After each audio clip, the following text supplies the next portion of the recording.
네, 오늘 이제 요한계시록 제 3강입니다. 지난주에 이어서 우리 오늘 이번 주부터 이제 앞으로 그 일곱 별과 일곱 금 등잔대, 그러니까 일곱 교회의 신비에 대해서 제가 강해를 할 건데요. 이제 이게 왜 중요하냐면 이 오늘 읽은 것처럼 지금 우리 여러분들 이 유대인의 이 모든 예언들 그리고 요한계시록의 이러한 내용들은 지금 본 것, 그러니까 과거에 본 것 그리고 현재 그리고 미래에 있을 일들을 하나님께서 복합적으로 해놓으셨어요. 그래서 오늘 이제 2장에 보면 요한계시록 2장은 이 소아시아에 있는 일곱 교회에 대한 이야기인데요. 이 일곱 교회의 이야기가 곧 과거의 이야기가 돼요. 이 사도 요한이 보았던 그 당시의 문제도 있지만 이것이 지금 현재의 문제이고요. 그리고 이것이 이제 앞으로 미래의 교회들의 문제예요. 그러니까 여기 있는 것들을 우리가 이렇게 쭉 시대별로 살펴보고 이것을 우리가 잘 구별하면 무엇을 할 수 있냐면 지금 이 연서 제1침례교회라고 하는 이 교회가 하나님께서 기뻐하시는 교회로 갈 수 있다는 거예요. 그러니까 이것을 우리가 밝히 알지 못하면 어느 순간 우리도 모르게 타락하고 있는데 타락하지 모르는 거, 타락하는지를 모르는 상황이 돼요. 왜 그렇습니까, 여러분? 사람이 욕심과 어떤 이러한 그 자신의 정욕에 사로잡히게 되면 그것이 하나님 앞에 기쁜 일이 아님에도 불구하고 눈이 가리워져서 못 보는 거예요. 또한 귀가 막혀서 못 듣는 거예요. 그래서 오늘은 1차적으로 우리가 이 일곱 별과 일곱 등잔대, 일곱 교회의 신비에 대해서 아주 간략하게 한번 살펴보고자 합니다. 그래서 다음 주부터는 이제 그 일곱 교회에 대해서 한 교회씩을 제가 좀 이렇게 깊이 있게 볼 거고요. 오늘은 전체적인 맥락으로 한번 개요만 한번 볼 생각입니다. 그래서 이제 오늘 이제 보시면 이 20절 말씀에서 내가 본 내 오른손에 있는 일곱 별과 일곱 금 등잔대의 신비라. 일곱 별은 일곱 교회의 천사들이요 내가 본 일곱 등잔대는 일곱 교회니라 라고 말씀해요. 그러니까 여러분 지금 이 이후에 있을 이야기가 무엇에 대한 이야기겠어요? 교회에 대한 이야기예요. 그러니까 여러분 이제 우리는 교회를 다니는데 실질적으로 사실 제가 이 성경을 공부하고 신학교에서 공부를 하면서 느낀 건 뭐냐면 내가 진짜 교회에 대해서 몰랐구나. 그러니까 교회는 열심히 20년 이상을 다녔는데 정작 성경 말씀에서 말하는 교회는 내가 몰랐다는 거예요. 그런 성도님들에게 제가 이제 목사로서 교회에 대해서 가르칠 의무가 있는 거예요. 왜냐하면 교회를 정확하게 알아야 교회 다니는 내 신앙생활이 달라지기 시작해요. 그러니까 여러분 어쩔 때는요 교회를 정말 하나님에 대한 믿음이 아니라 종교 생활로서 다니기 시작하는 거예요. 군대에 가면 종교 생활합니다. 이제 일요일 되면 종교 생활 시간이 있어요. 그래서 제가 예전에 이제 제 바로 옆에 있던 친구가 오전에 되면은 천주교 가가지고 이제 천주교 미사를 드려요. 천주교 신자니까 아니래요. 그러더니 그 다음 주 되니까 천주교 가서 세례를 받더라고요. 근데 그 다음 주 되니까 기독교를 가요. 그래서 기독교 신자니까 아니래요. 근데 그 다음 주 되니까 기독교 거기 가서 또 세례를 받아요. 그리고 그 다음 주 되니까 또 불교를 가요. 불교를 불교 신자니까 그것도 아니래요. 근데 그 다음에는 뭐 불교에서 하는 수계라는 게 있어요. 이렇게 점 3개 찍는 거 있어요. 여기다가 그거 찍고 나니까 이제 초코파이, 귤, 막 과자 막 이런 거 주는 거예요. 그러니까 이 친구는 오늘 천주교에서 뭐 많이 준다 그러면 이제 거기 가서 미사를 드리고 그 다음 주에는 또 교회에서 누가 온다 그러면 이제 예쁜 이제 자매들이 와서 찬양한다 그러면 이제 또 거기로 가고 불교 거기에서 또 무슨 떡 준다 그러면 이제 또 거기로 가는 거예요. 여러분 우리가 이제 이 교회라는 게요 종교 생활이 되잖아요. 이것과 같아요. 내가 진짜로 하나님을 모르고 진짜로 예수님을 모르고 교회가 무엇인지를 이렇게 모르면 그냥 막연히 다니다 보면 종교 생활이 되는 거예요. 그러니까 종교 생활은요 여러분 하나님 없이도 할 수 있는 게 종교 생활입니다. 그러니까 저도 이렇게 나중에 이 교회에 대해서 공부하면서 내가 정말 종교 생활을 했다는 걸 많이 깨달았어요. 그래서 우리가 이 일곱 교회의 신비에 대해서 바라보면서 이것을 한번 읽고 또 이것에 대해서 배우면서 생각하면서 나의 마음속에 있는 종교가 종교적인 마음. 여러분, 우리는 종교로서 종교심으로 어떤 종교심으로 다니는 사람들이 아니에요. 진짜로 살아계신 하나님을 믿고 살아계신 하나님께 예배를 드리고 그분과 함께 깊은 관계를 맺기 위해서 교회로 오는 겁니다. 그렇기 때문에 오늘은 이제 우리가 한번 그것이 무엇인가 한번 살짝 한번 바라보는 시간을 갖겠습니다. 이제 오늘 보면은 7개의 이 천사와 7천사와 7교회의 신비에 대해서 말씀합니다. 여러분, 신비가 뭡니까? 신비가 뭐야? 예전에 뭐 퀴즈 탐험 신비의 세계 그런 거 보신 적 있어요? 동물의 왕국을 보면 우리가 모르던, 우리가 상상하지 못했던 그러한 신비스러운 일이 있잖아요. 신비가 이런 거예요. 우리가 상상하고 이성적으로 판단할 수 없는 그 어떤 그 너머에 있는 어떤 현상들, 그러한 것들을 이제 신비라고 이야기합니다. 그래서 신비의 사전적인 의미는 비밀이나 숨겨진 것으로 우리의 이성으로 이해하기 힘든 것들을 말하는 거예요. 그러니까 우리가 이성적으로 볼 수 없는 것. 예를 들면 이제 무슨 신비가 있을까요, 여러분? 이 교회의 신비라는 건요, 이렇게 생각하시면 돼요. 유대인들, 옛날에 우리 이사야서 배웠잖아요. 지난 한 4주 전에. 이사야 대언자는 이 교회를 알았을까요? 그 사람이 예수 그리스도에 대해서 예수 그리스도를 보고 그 다음에 예수 그리스도의 교회를 알았을까요? 몰랐어요. 그런데 예수님께서 나타나시고 예수님께서 교회를 세우시잖아요. 구약의 사람들에게, 이 구약 사람들, 지금 이 요한은 어떤 사람이에요? 구약하고 신약 중간에 걸쳐 있었던 사람이에요.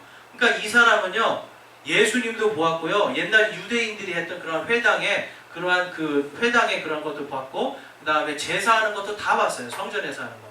그러니까 이 사람한테는 지금 갑자기 교회라는 게 생겨가지고 하나님께 지금 예배 드리는 게 다 바뀌어버리는 거예요.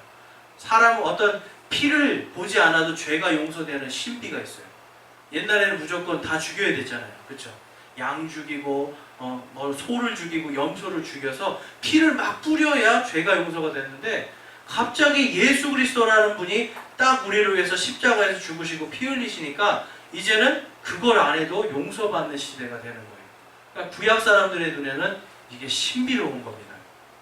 그러니까 지금 우리가 교회라는 게 그냥 교회구나 다니지만, 만약에 이 요한이, 사도 요한이 만약에 지금 오늘날의 이 교회를 보면 여러분 어떻게 했어요? 와, 깊을 것 같으세요, 여러분? 네. 신비 중엔 좋은 신비도 있고 나쁜 신비도 있어요, 여러분. 네. 아마 땅을 칠 거예요. 이제 그것은 이제 우리가 뒤에서 이제 배우겠지만, 정말 이 교회의 신비라는 거는 구약 성경에서 구약의 성도들이 알 수 없었던, 상상하지 못했던 그것이 실질적으로 이루어진 게 바로 교회의 신비입니다. 자, 그 다음에 성경에 나오는 신비는 뭐냐면, 하나님의 계시가 없으면 이해하거나 알 수 없는 진리를 뜻합니다. 그러니까 하나님이 계시지 아니하면, 계시가 없으면 이해하거나 알 수가 없는 진리예요. 그렇다면 이 진리는 무엇이죠, 여러분? 진리는 바로 예수 그리스도예요. 구약의 사람들은요, 여러분, 교회를 몰랐어요. 그렇지만 이 사람들은 언제나 무엇을 기다렸어요? 메시아를 기다리는 거예요. 메시아를 기다리면서 메시아께서 오시기를 막 소망했어요. 그러니까 이 사람들에게는 메시아가 갑자기 어느 날 예수님이 딱하니 나타나셔가지고 눈먼 자들을 막 고쳐주시고, 걷지 못하는 사람들을 걷게 하시고, 그렇죠? 문둥병 걸린 사람들을 깨끗하게 낫게 하시고, 이런 걸 보면 어떻게 했어요? 와, 이거는 신비구나. 그렇죠? 기적이구나 하지만 이 사람들 머릿속에는 상상하지 못했던 일이 딱 떨어지니까 바로 신비롭게 볼 수가 있는 거예요. 그래서 이제 성경에 보면요, 수많은 신비들이 실질적으로 나와 있습니다. 그래서 하늘의 왕국의 신비, 복음의 신비, 교회의 신비, 그리고 그 밖에 그리스도의 신비, 십자가의 신비, 성육신의 신비, 부활의 신비. 여러분, 이렇게 많은 신비가 있는 거 알고 계셨어요? 성경에 실질적으로 신비라는 이걸로 단어를 이제 컴퓨터로 해서 찾아보면 이러한 신비들이 쫙 나와 있습니다. 그러니까 하나님의 신비, 요한계시록에는 또 특별히 무엇이 있냐면, 이 하나님의 신비, 천년왕국과, 여기 오타가 있네요. 천년왕국과 새 예루살렘, 그리고 음녀, 큰 성 바벨론의 신비라는 것이 이 또한 요한계시록 속에 있습니다. 여러분, 신비를 잠깐하게 보면, 이 하늘의 왕국의 신비가 있어요. 하늘의 왕국. 하늘의 왕국을 한자로 하면 뭐죠? 천국이에요. 네, 그렇죠? 제 말이 맞죠? 하늘 천 그리고 나라 국. 그렇죠? 그러면 천국이에요. 하늘의 왕국의 신비는 천국의 신비입니다. 그런데 이 하늘의 왕국의 신비 성경에 보면요. 하나님의 왕국이 있고 하늘의 왕국이 있어요. 그리고 하늘 왕국이 있어요. 이처럼 이걸 또 우리가 다 쪼개서 생각해 보면 성경이 또 신비로워지는 거예요. 그런데 그 중에서 오늘 이 하늘의 왕국의 신비를 보면 이 마태복음 11장 24절에서 25절 말씀입니다. 그러나 내가 너희에게 이르노니 심판날에 소돔 땅이 너보다 견디기 쉬우리라. 그때 하나님께서 응답하여 이르시되 오 하늘과 땅의 주이신 아버지여 아버지께서 이것들을 지혜롭고 분별 있는 자에게는 숨기시고 아기들에게는 드러내셨사오니 감사나이다. 우리 13장 11절 말씀 함께 읽어보겠습니다. 그분께서 그들에게 대답하여 이르시되 하늘의 왕국의 신비들을 아는 것이 너희에게는 허락되었으나 그들에게는 허락되지 아니하였기 때문이라. 아멘. 자 여러분, 그러면 이 하늘의 왕국의 신비는 무슨 신비인 것 같으세요? 좋은 신비예요? 좋은 신비입니까?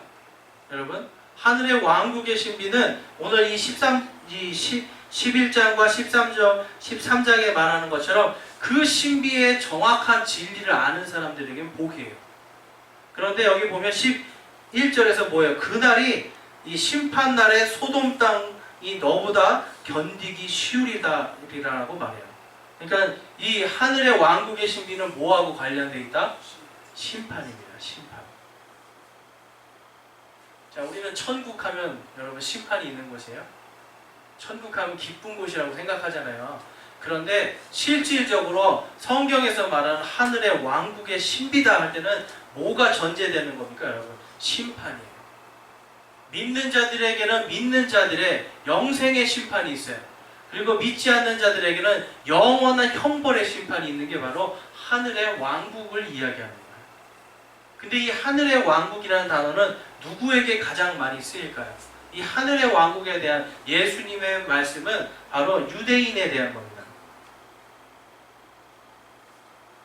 그러니까 우리는 지금 단순히 그냥 천국 그러면 다 죽어서 가는 천국만 생각하는데 실제로 여기서 보면 지금 오늘 말씀에서 뭐라고 해요? 유대인들에게 너희가 소돔의 땅보다 소돔과 고모라가 어떤 일을 당했어요? 여러분, 하늘에서 하나님이 이 불을 내려가지고 그들을 다 진멸시켰잖아요. 뭐 때문에 그랬어요? 소돔과 고모라 땅이 왜 그렇게 됐어요? 가장 심각했던 게 뭐냐면 동성애였습니다. 근데 오늘날 전 세계에서 가장 동성애 이 축제가 크게 열리는 땅이 어디예요, 여러분? 이스라엘의 텔아비브입니다. 텔아비브. 이스라엘이요, 여러분, 굉장히 보수적인 나라인데 제가 그 나라에 이렇게 정당을 봤거든요. 별의별 정당이 다 있어요. 공산당까지 다 있어요. 사회주의당, 공산당까지 다 있어요. 그러니까 이 사람들은 심지어는 아랍당까지 있어요. 그러니까 이 사람들은요, 거기에서 지금 하나님의 선민으로 모여있지만 아직 자기들의 정체성을 모르는 거예요. 그러니까 이러한 마지막 때 소돔 땅 같은 그러한 심판, 예수님께서 마지막 때가 되면 뭐라고 그랬어요? 마지막 때가 되면 노아의 때와 같이 되고 그 롯의 때와 같이 될 거다라고 이야기해요. 그 롯이 어디 있었던 사람이에요? 소돔에 있던 사람이에요. 그러니까 마지막 때 바로 이 하늘의 왕국이 가까이 오면 가까이 올수록 무엇이 계속 번성해진다는 말씀이에요? 동성애, 성적인 타락이 극에 달할 거라는 걸 말씀하는 거예요. 그러니까 여러분, 하늘의 왕국의 신비는 지금 여러분 굉장히 무서운 겁니다. 유대인들에게는 굉장히 무서운 거지만 또 우리 이방인들에게는 여러분 주의하여서 성경 말씀대로 분별해서 살면 우리는 이 하늘의 왕국의 신비가 우리에게는 복이 되는 거예요. 왜냐하면 이때가 되면 때가 참해. 여러분, 이 땅에 악이 꽉 차게 되잖아요. 우리 성도들이 살기 힘들게 돼요. 괴롭게 돼요. 그런데 그때가 되면 누가 오신다고요? 예수님께서 오시는 거예요. 그 다음에 복음의 신비를 보겠습니다. 복음의 신비를 보면 이제 에베소서 6장 19절 보면 또 나를 위하여는 내게 말하는 것을 허락하사 내가 담대히 입을 열어 복음의 신비를 알리도록 구하라 라고 말씀합니다. 자, 우리 에베소서 3장 6절 말씀 함께 읽어보겠습니다. 이 신비는 곧 복음으로 말미암아 이방인들이 그리스도 안에서 동료 상속자가 되고 같은 몸에 속하게 되며 그분의 약속에 참여하는 자가 된다는 것이라. 아멘. 자, 이 복음의 신비는 어떤 신비예요, 여러분? 구약 성경을 보면 하나님이 마치 유대인들을 구원해 주시는 하나님인 것 같아요. 그렇죠? 그런데 에베소서에서는 지금 뭐라고 그래요? 바로 이방인들도, 이방인 성도들, 이방인 예수 그리스도를 믿고 구원받은 이방인 성도들도 바로 너희와 같은, 이 유대인들과 같은 동료 상속자가 되는 겁니다. 무엇을 상속할까요? 바로 새 하늘과 새 땅, 새 예루살렘을 상속받는 자들이 되는 거예요. 그러니까 여러분, 이 에베소서 3장 말씀에서는 지금 복음의 신비가 무엇이다? 여러분, 유대인뿐만 아니라 바로 이 이방인들인 우리까지도 다 구원받을 수 있는 구원의 길이 열렸다라고 하는 게 복음의 신비예요. 이것에 대해서 여러분 구약 성도들은 알지를 못했어요. 그 사람들은 하나님께서 분명히 그들에게 이방인들과 또한 하나님 사이에서 제사장 나라로서 너희들이 이방인들도 구원하라고 하는 명령을 주셨거든요. 사명을.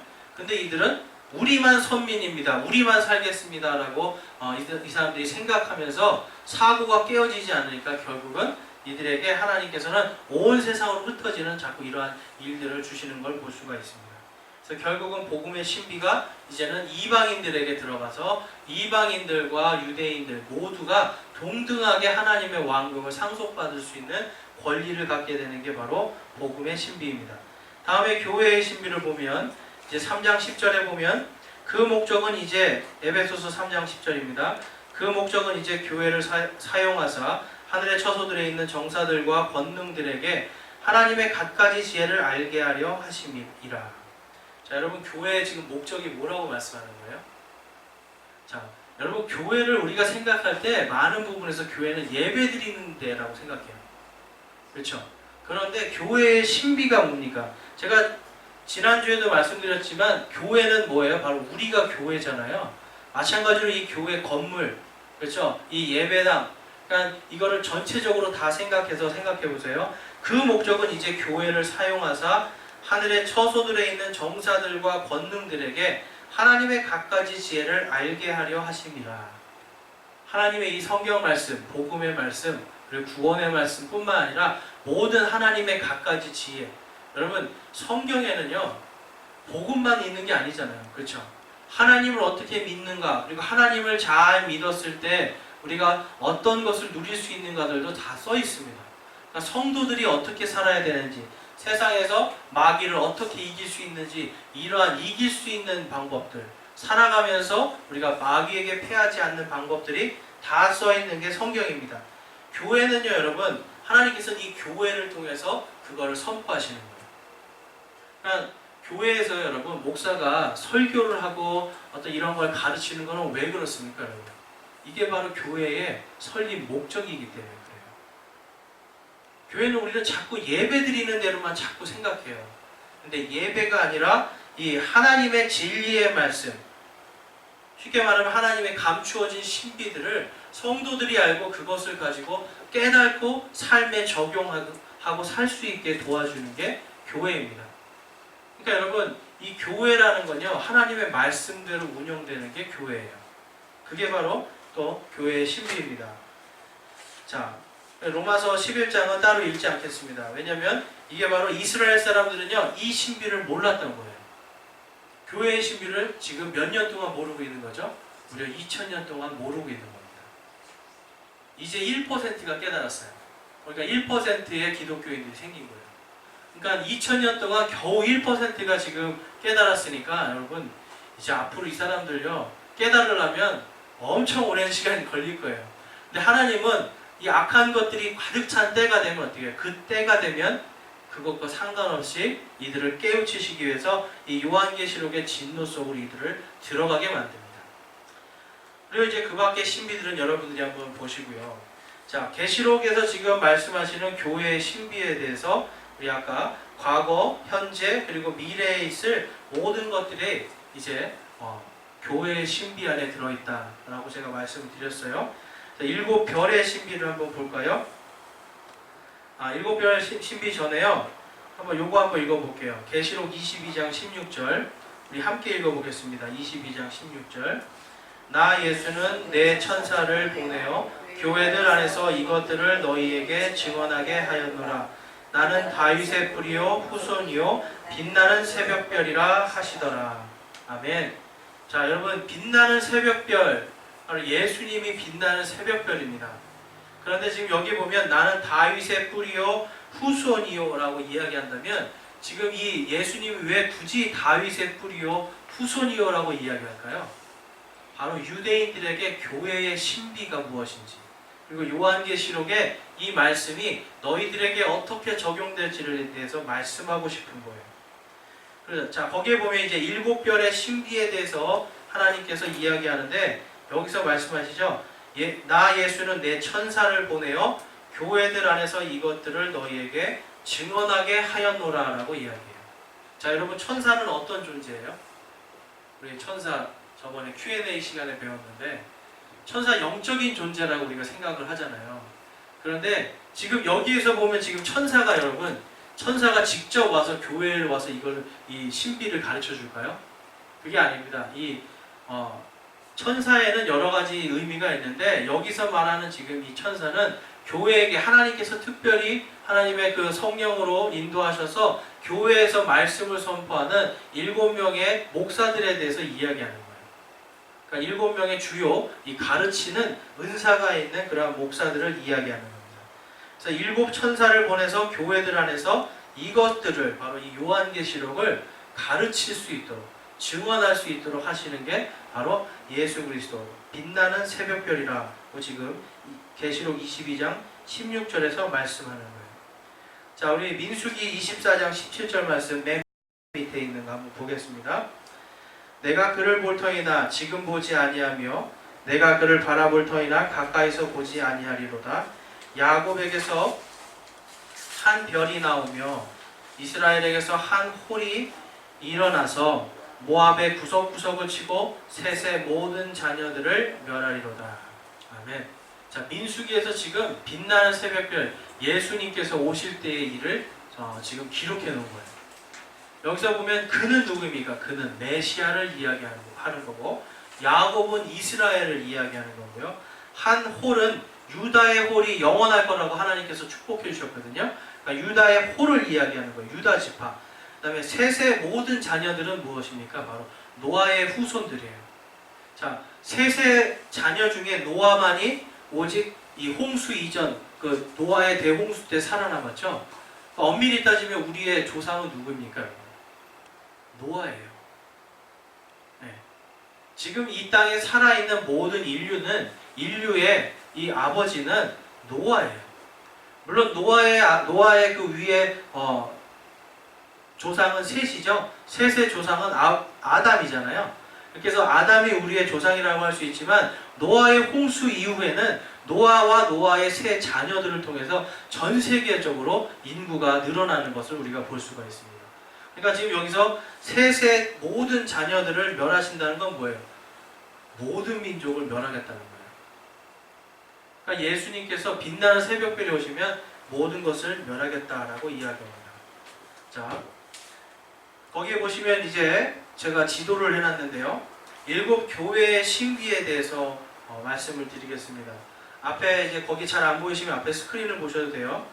그래서 이제 반모라는 섬이 보이시죠? 거기에 반모섬이 보이고 에베소, 서머나, 버가모, 두아디라, 사대, 필라델피아. 거기 이제 제가 어디서 받아온 거라서 필라델피아라고 써 있어요. 근데 영어로 하면 그 필라델피아입니다.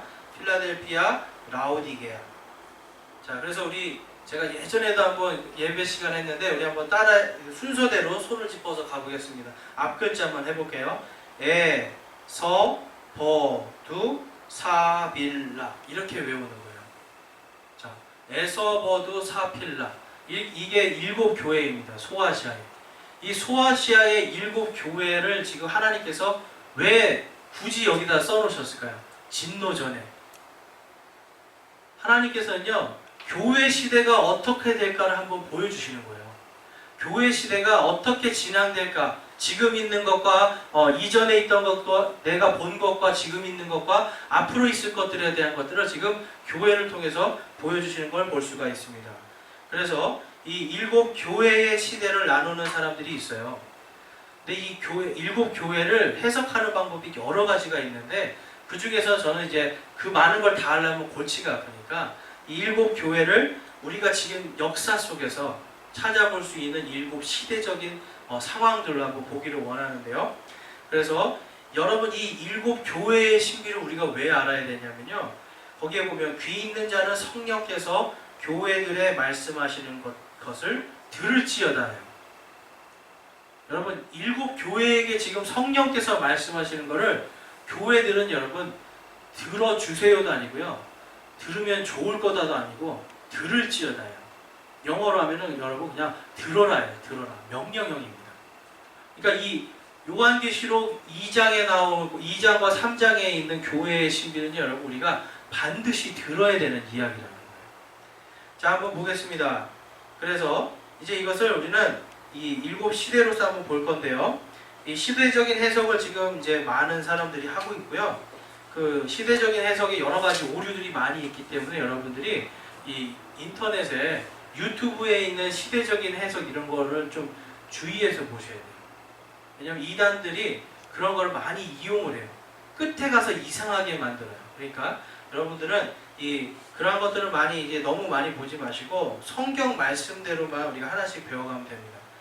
그래서 첫 번째로 보면 에베소 교회 시대입니다. 자, 이거를 우리가 사도 시대와 같다 해서 이제 예수님 기원 후 30년 예수님이 십자가에 달려 돌아가시고 170년대까지의 이야기를 지금 사도 시대로 보고 있는 거예요. 그래서 여러분 에베소란 바람직한이라는 의미를 갖고 있습니다. 자, 에베소 교회에 칭찬하신 것이 있어요. 하나님께서 예수님께서 신실하게 일했고 수고했으며 인내를 했고 거짓 교리를 거부하고 사람들의 주장을 교리로 시험했으며 하나님께서 미워하는 것을 미워했고요. 실로 이들의 수고와 인내는 2번이나 언급이 됩니다. 자, 에베소 교회는요, 여러분 어떤 교회인 것 같으세요, 여러분? 철저하게 성경으로 모든 것을 시험해보는 교회였어요. 그 성경 말씀대로 살려고 애를 쓴 교회였어요.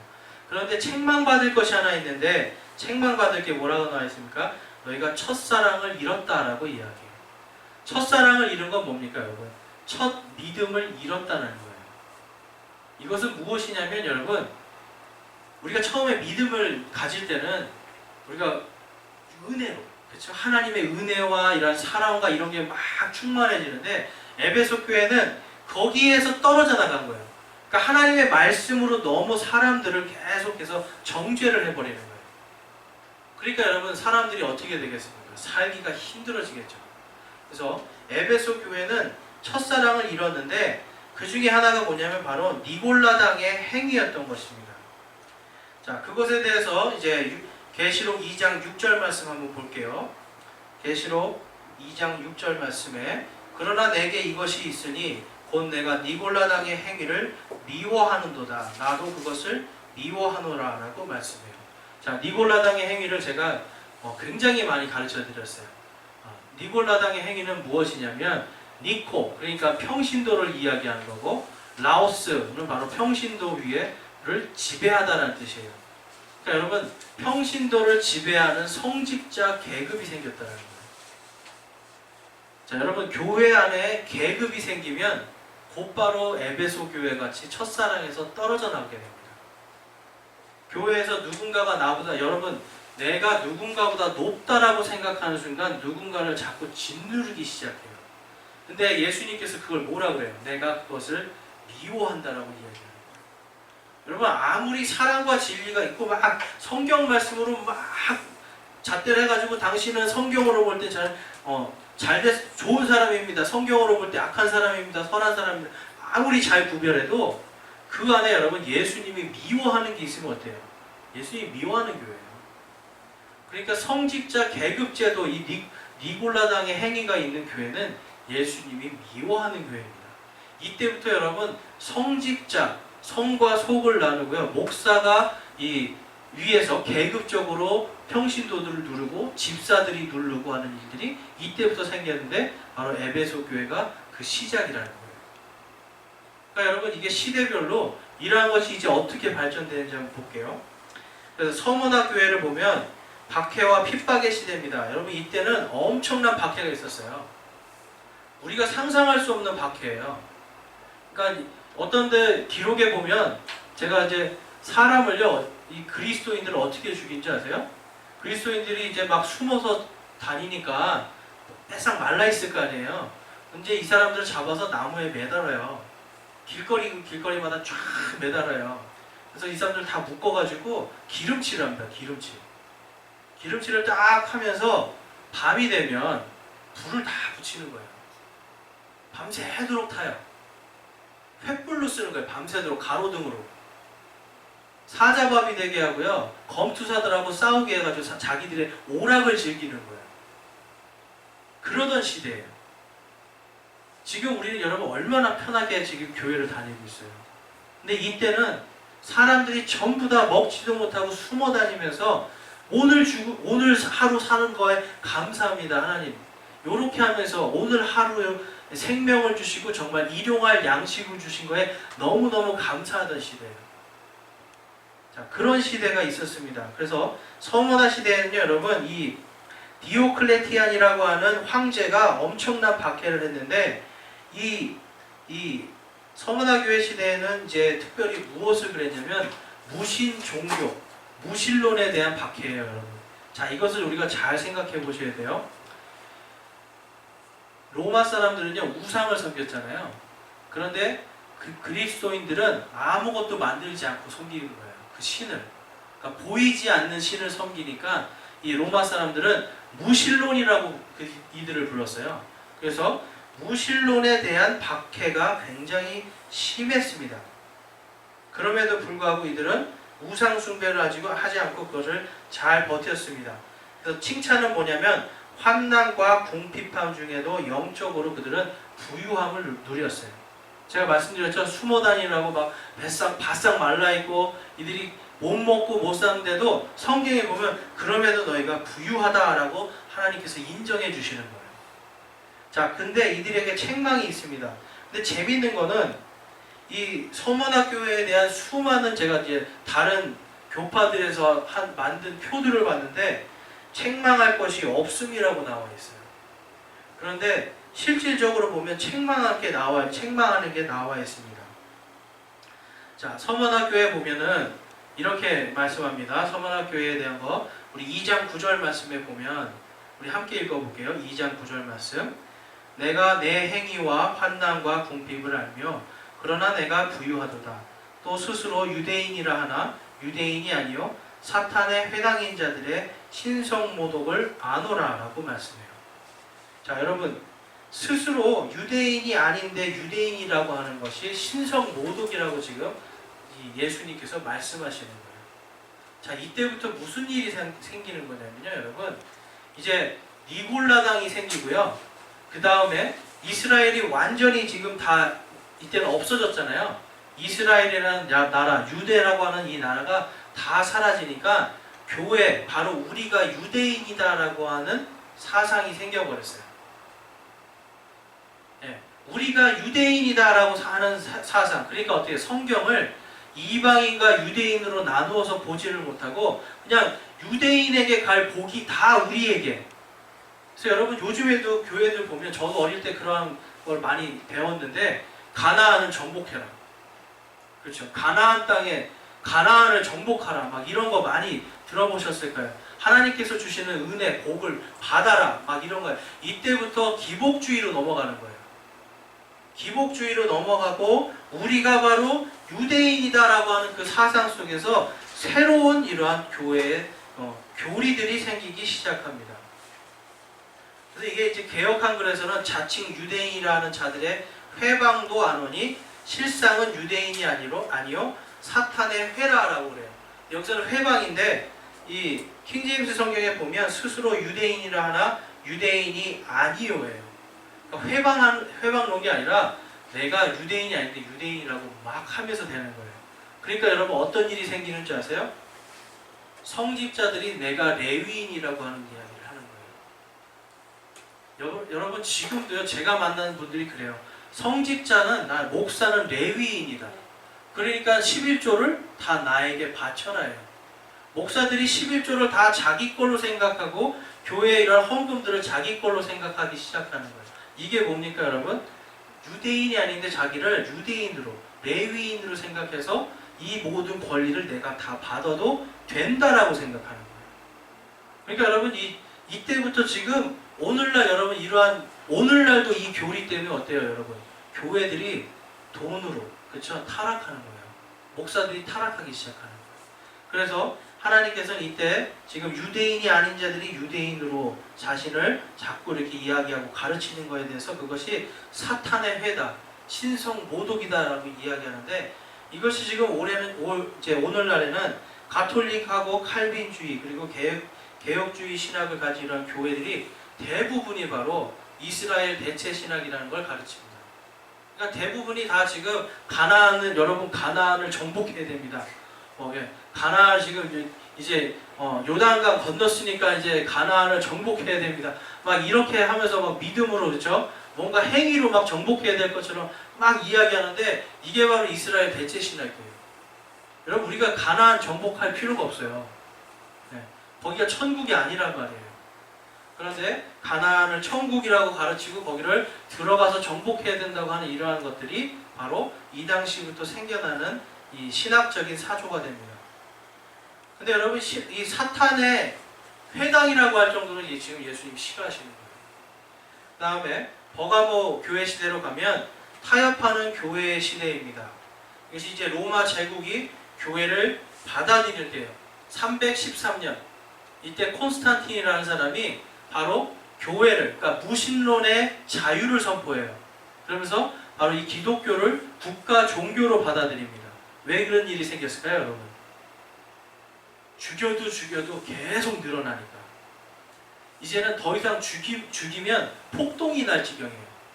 그러니까 죽여도 계속 늘어나고 폭동이 날 지경이 되니까 황제가 머리를 쓴 거예요. 그럼 이들을 우리 편으로 만들자라고 이야기하면서 이때부터 이 자신들이 믿는 바알 종교와 그리고 기독교를 섞어버리기 시작합니다. 그래서 지금 예수님께서 칭찬을 보면 버가모 교회의 칭찬은 신실한 형제 안디바가 순교의 순간에도 주님을 부인하지 않을 정도로 믿음이 강한 교회였다는 거예요.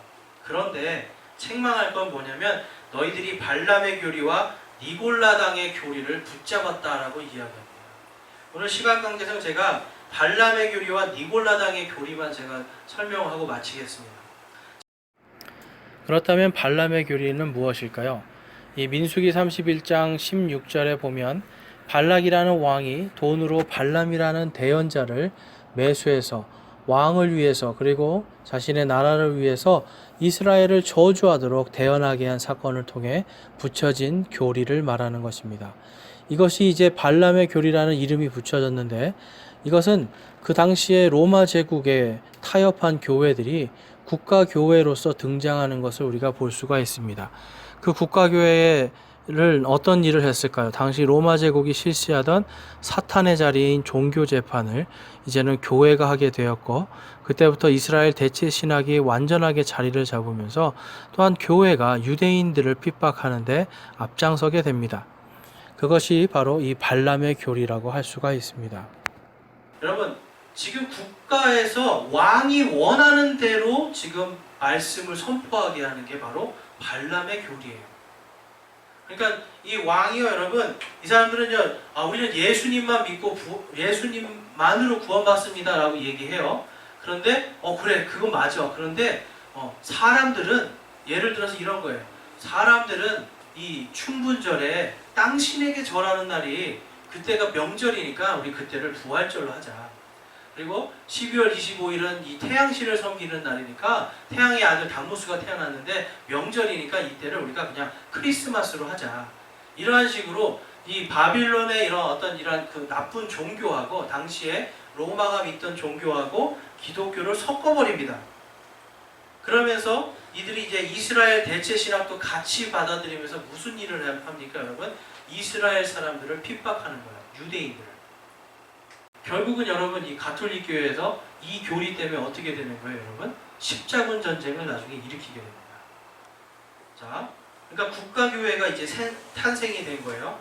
그다음에 니골라당의 교리를 보면 아까 말씀드린 것처럼 성직자 계급 제도를 이용해서 성직자가 축복권과 심판권을 다 갖는 겁니다.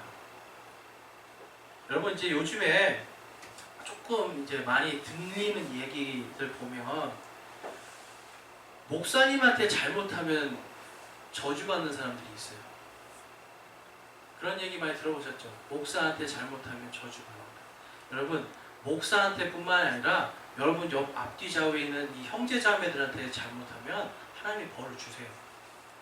목사만 특별한 사람이라서 목사한테 뭐 말 잘못하면 저주를 주고 뭐 축복을 뺏어가고 이런 게 아니라 여기에 있는 형제 자매 한 사람 한 사람, 예수님께서 피값으로 사신 그 한 사람 한 사람을 사랑하지 않고 정죄하고 저주하면 그 사람 저주받게 돼 있어요. 하나님이 말씀하시는 거예요. 악을 뿌린 자는 악을 거두게 돼 있고 선한 걸 뿌린 자는 선한 걸 거두게 돼 있어요. 그런데 지금 이제 그러한 생각들이 왜 자꾸 나오냐면 목회자가 성직자예요. 높은 사람이에요. 그러니까 이 사람은 축복권도 있고요, 저주권도 갖고 있다고 보는 거예요. 그러니까 여러분 목사가 자꾸 축복을 해주면 막 좋을 것 같으니까, 그렇죠? 그러니까 차를 사도 목사님 불러서 축복해달라고 그러고 가게 새로 오픈해도 목사님 불러서 축복해달라고 하고요. 옆집 사는 집사님이 축복하면 안 되는 거예요, 여러분. 다 되는 거예요. 그런데 이게 성직자 계급으로 하고 자꾸 이게 무슨 목사가 축복권을 갖고 있고 저주권을 갖고 있고 이제 이런 식으로, 이때는 뭐예요, 여러분? 이제 신부들이잖아요, 사제들이 축복권을 갖고 있고 저주권을 갖고 있고.